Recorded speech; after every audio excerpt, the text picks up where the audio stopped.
El senador Américo Villarreal, que forma parte del Comité de Salud del Senado de la República, nos iba a acompañar el día de hoy.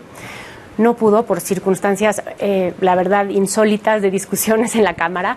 Entonces nos envió un mensaje que pudimos grabar hace un par de minutos sobre lo que quería compartir con nosotros en este panel. Vamos a escuchar sus palabras y regresamos ya para platicar aquí. Muy buenas tardes. Soy el senador Américo Villarreal Anaya, del estado de Tamaulipas, enviándoles un cordial saludo y disculpa al Grupo Milenio y a su auditorio por no poder estar presente hoy en este importante foro de hipertensión pulmonar. Esto es debido a que estamos aquí en el Pleno del Senado discutiendo situaciones de trascendencia nacional correspondientes el día de hoy a las iniciativas de la Ley de Ingresos. Por tal motivo no voy a poder estar presente, pero sabemos de la trascendencia de este tema.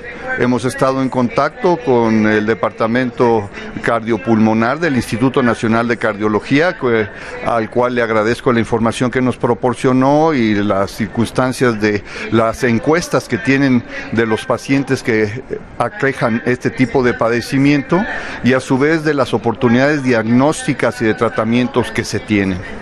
Estaré atento de los resultados del foro con los distinguidos invitados que se tienen y ver desde esta legislatura qué podemos mejorar desde el punto de vista normativo o legislativo para tener un mejor tratamiento y un diagnóstico más oportuno de quienes tienen este tipo de problema y mejorar su calidad de vida y su expectativa de vida. Enhorabuena y estamos a la orden. Muchas gracias al senador y ahora sí vamos a empezar esta plática porque ya estamos ansiosos un poco de entender. Estamos hablando de una enfermedad rara, desconocida, compleja y para entender un poquito quiero primero plantear un panorama. Son los expertos en este padecimiento, nadie más sabe mejor de este tema que ustedes. Voy a empezar con el doctor Pablo Trejo. Desde su experiencia personal y su trabajo en la asociación, ¿qué implicaciones tiene HAP? Primero agradecerles la oportunidad de hablar sobre el tema. La hipertensión pulmonar es una enfermedad rara, considerada rara porque no se entiende. Muchas veces, como ya bien lo han dicho, se considera que es una enfermedad asociada a la obesidad, a la falta de ejercicio, al EPOC, incluso en algunos casos hasta la epilepsia o termina uno siendo diagnosticado para el psiquiatra.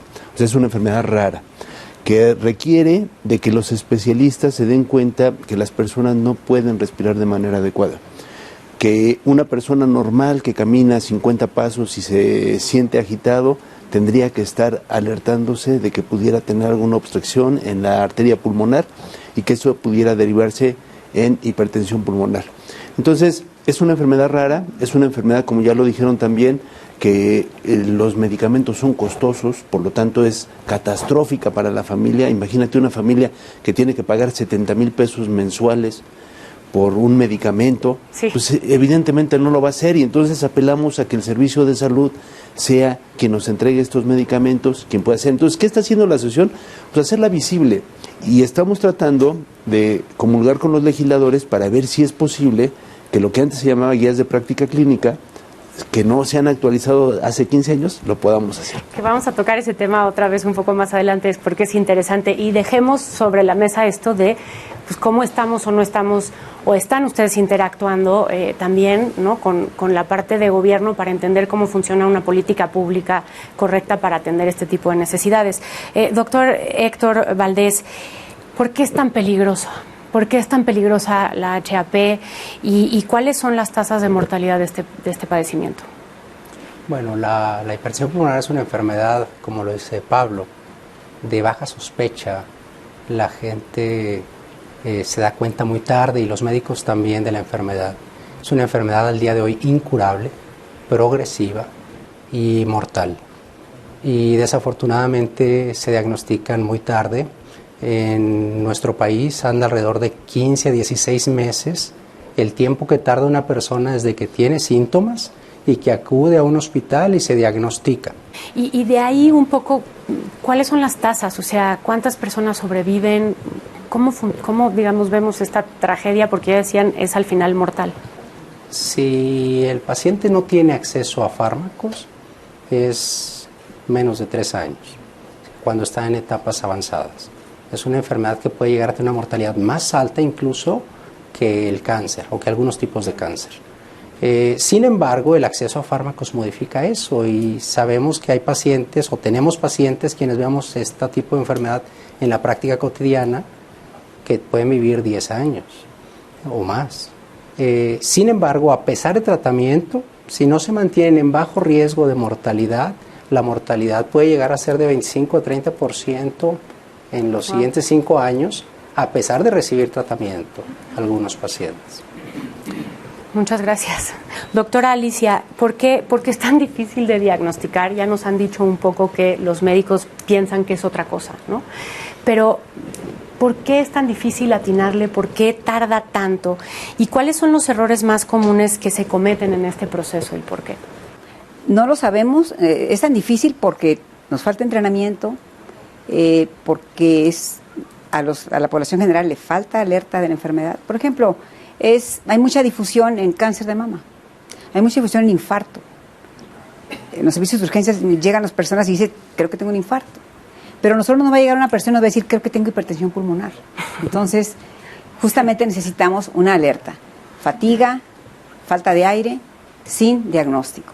En los servicios de fisiología pulmonar, como el que yo trabajé mucho tiempo y ahora el doctor trabaja ahí, si viene alguien con diagnóstico de disnea o falta de aire y hacemos un estudio de función pulmonar y no encontramos una enfermedad común, no decimos no tiene nada, decimos no tengo el diagnóstico y voy a agotarlo. Entonces, no se diagnostica porque no vamos profundamente a la enfermedad. Falta difusión de la enfermedad. En la parte médica creo que ahora tocamos algo que es muy importante. ¿Cómo debe de ser esa comunicación entre el paciente y el médico?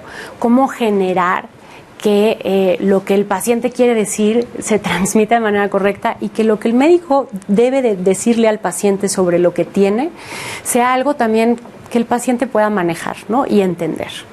Bueno, aquí lo primero es que todo lo que le digamos al paciente, eso se lo debemos decir en base a un ser humano, no como a un número, ¿no? Porque muchas veces en las instituciones ves tú a un paciente y dices uno más, uno menos y nada más le das una información que a veces no le explican muy bien.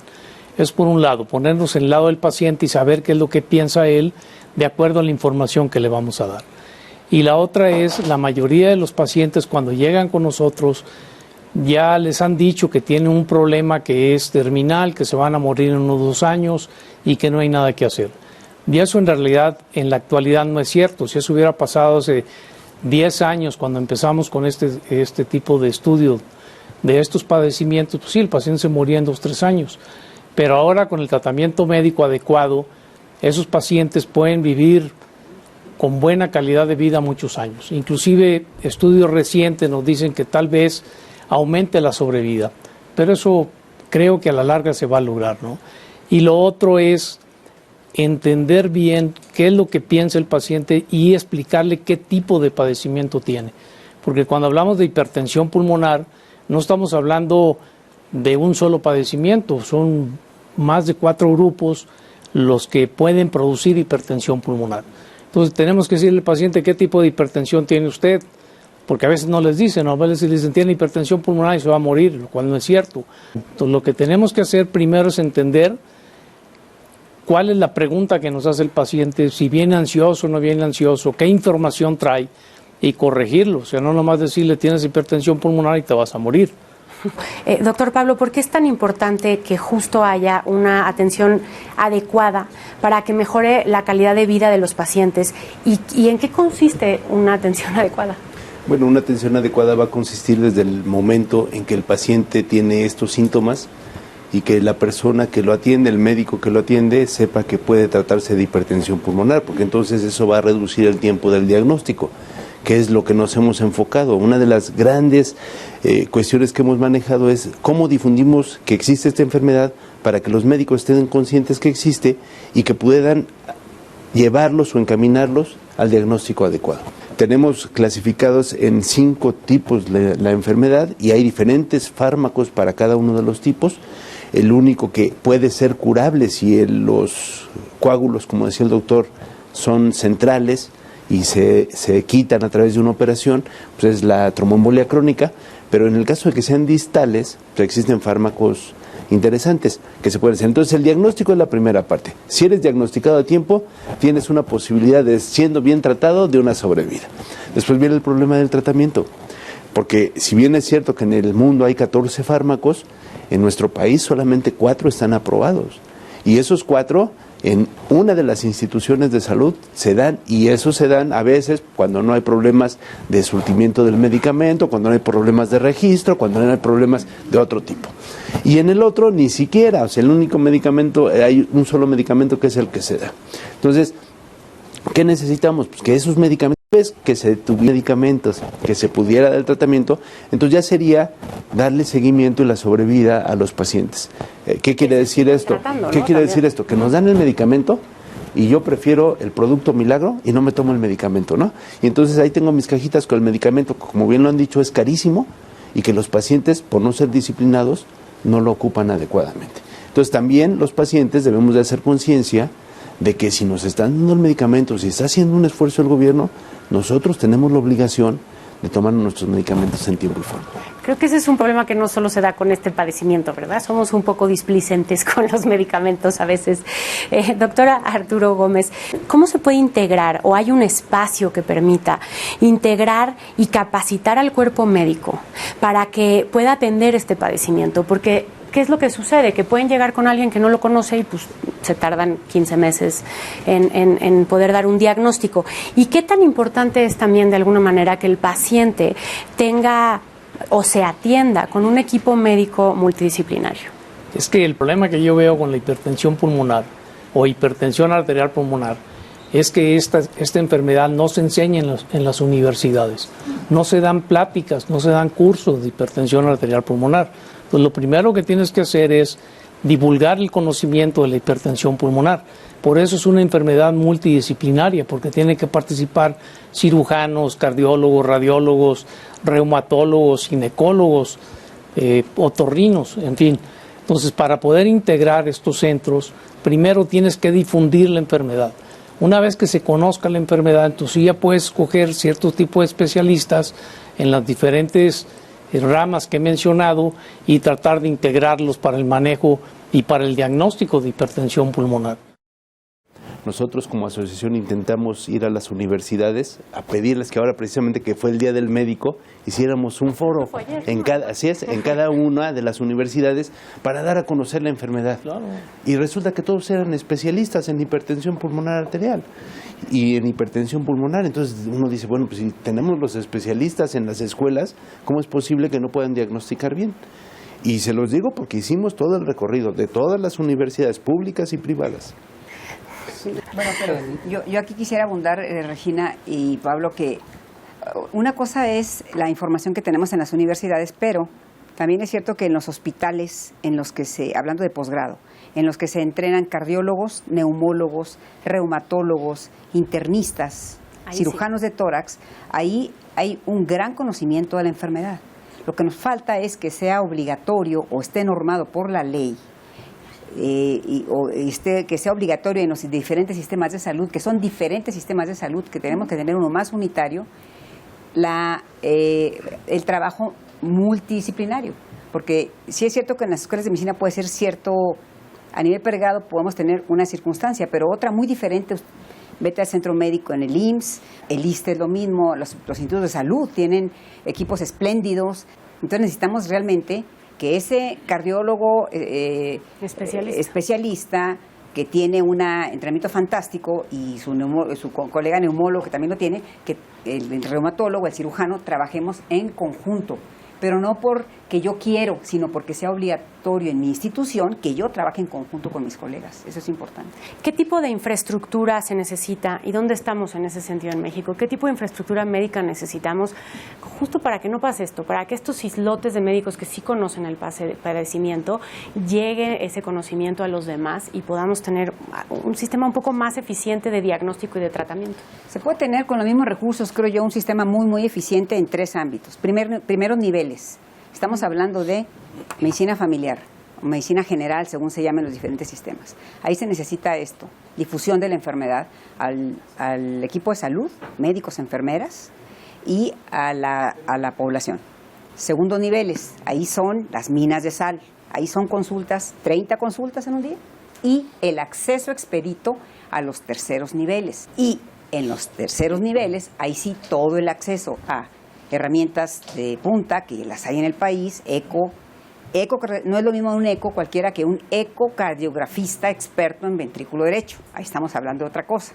Y luego resonancia magnética, angiografía, hemodinamistas, que tenemos excelentes hemodinamistas, neumólogos capacitados, pero que tengan los equipos de fisiología pulmonar bien expertos, y el acceso a 2 elementos terapéuticos, la rehabilitación pulmonar, y 2, el acceso a fármacos, a todos los fármacos, porque países con mucho menos recursos que nosotros tienen un acceso universal al más del 95% de la población. Doctor Héctor, justo íbamos a eso, ¿no? O sea, ¿cuáles son estas herramientas que favorecen la detección? El tema de la guía clínica, ¿qué tan importante es? ¿Cómo funciona y por qué funcionaría si se actualiza todavía más? ¿Y cómo funcionan y por qué son importantes estas 2 cosas en conjunto? Sí, bueno, que es sumamente importante ambas cosas. Me parece que las herramientas disponibles en la mayor parte de los hospitales son las que deberíamos tener en mente e incorporarlas y que estén funcionando adecuadamente. El electrocardiograma y la radiografía de tórax tienen en 90% de los casos una alteración al momento del diagnóstico. Y el instrumento más importante para diagnosticar o hacer el screening de la enfermedad es el ecocardiograma.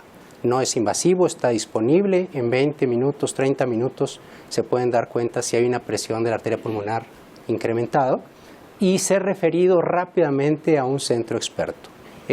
Con respecto a la parte de la guía clínica, ya se revisó el año pasado, en junio. Se hizo la revisión, la original es del 2010 de CENETEC. El año pasado, en junio, nos volvimos a reunir algunos expertos. Yo, entre ellos, fui invitado y agradezco mucho la invitación. La revisamos, la realizamos, pero no se ha publicado. A ver, creo que sí es importante que toquemos un poco de cómo atender esta problemática en términos de políticas públicas, ¿no? ¿Qué podemos hacer? ¿Cuáles son esas cosas, ustedes como médicos que conocen tan bien el padecimiento, que les gustaría poner en esa agenda de la Cámara de Diputados, de la Cámara de Senadores, para que haya una atención de política pública a esto que ustedes ven y que tratan todos los días? La autoridad no puede emitir un oficio al director de tal o cual institución diciendo provéase del segundo fármaco y del tercero al que lo necesite, nada más. Lo debe hacer, debe decir, de acuerdo a la guía de práctica clínica, que esta guía de práctica clínica debe ir alineada con las guías internacionales de práctica clínica y debe evitarse la perversión en México de decir siempre y cuando se encuentre en el cuadro básico. Abre tu cuadro básico, porque esa es la perversión. Siempre y cuando se encuentre en el cuadro básico significa que en algunas instituciones solo es un fármaco genérico. Entonces, decir lo que sea, juntarse en los foros que sea, sin que haya una legislación que diga que haya presupuesto correcto para que de manera ordenada haya acceso universal a fármacos y haya acceso universal a programas eficientes de rehabilitación pulmonar como el que se llega en Monterrey, eso sí es hacer la diferencia. Si no hay el acceso a fármacos así, no se puede tratar. No se puede. Y luego pasa otra cosa, Regina. Vas caminando en eso, por ejemplo, nosotros estábamos muy avanzados, se considera la enfermedad como una enfermedad que provoca gastos catastróficos, el siguiente paso era meterlo al fondo de gastos catastróficos y resulta que nos cambian la ley. Y entonces, bueno, tenemos ahora mucha esperanza porque dicen que estos fármacos de alto costo van a ser accesibles a la población, ojalá y sea cierto. Porque si es así, muchos de los pacientes que tienen hipertensión pulmonar, como en mi caso, vamos a salir beneficiados de este asunto. Pero hay está abierta esa ventana, ¿no? Hoy en día, gracias a que se está incluyendo esto en la ley. Entonces, nomás hay que darle un empujoncito que sea, ¿no? Eso es lo más difícil. Ahí es donde no encontramos una palanca de apoyo. Con todo esto en mente y todo lo que hemos platicado, ¿a qué podríamos comprometernos hoy? ¿Qué podemos decir que pueden hacer ustedes? Que podríamos también pedirle de alguna manera al senador después de nuestra plática de hoy. ¿Cuáles son quizá las cosas que ustedes se llevan de la plática de hoy y qué es lo que pondrían sobre la mesa para generar ese compromiso que necesitamos para que este padecimiento sea más visible? Yo creo que en el Senado al menos hay alguna sección, como la que maneja la senadora Salgado, que tiene ya claro las necesidades que hay. Y además dijo algo bien interesante, y el tiempo que tenemos es corto, porque nuestro paso por aquí por el Senado es corto. Entonces, el hecho de oír a una persona en ese nivel de poder de decisión que tenga ya el conocimiento de lo que se necesita, la verdad, a nosotros nos anima bastante.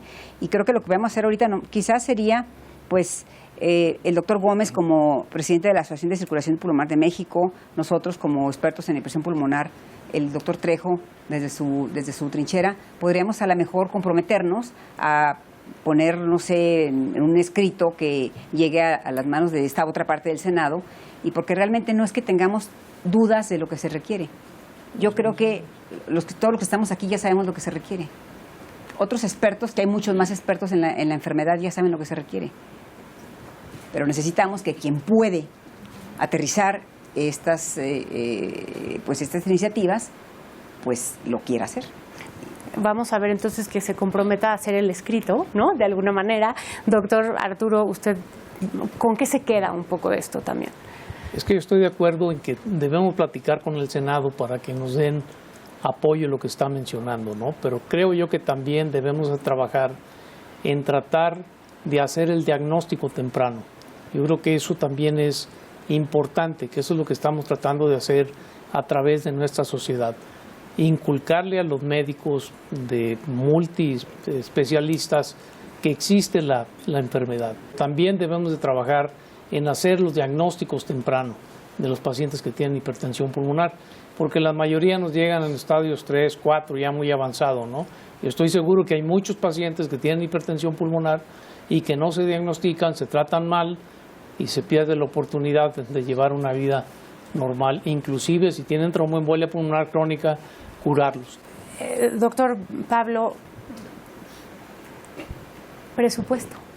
Pues mira, para ponerlo un poco sobre la mesa, mira, o sea, qué tan importante puede ser sabiendo que pues es algo incluso que se está discutiendo en los siguientes días, ¿no? Así es, Regina. Mira, nosotros, la asociación tiene 13 años de vida y los últimos 10 nos la hemos pasado peregrinando en las cámaras para tratar de conseguir presupuesto. Presupuesto que puede ser mucho, puede ser poco, dependiendo del enfoque con el que se le vea. Si estamos hablando de que hay alrededor de 5,000 pacientes de hipertensión pulmonar y que el tratamiento puede costar al año $1 millón, para los que ya están diagnosticados, pues estaríamos hablando de 5,000 millones de pesos, que no es un presupuesto menor. Pero también hay muchos casos de prevención que si se atienden adecuadamente se puede evitar el costo del medicamento. ¿Qué tenemos? Pues tenemos la esperanza de que tal como se han dado las declaraciones, el nuevo presidente ha señalado que va a haber oportunidad de que los fármacos de alto costo sean accesibles a la población.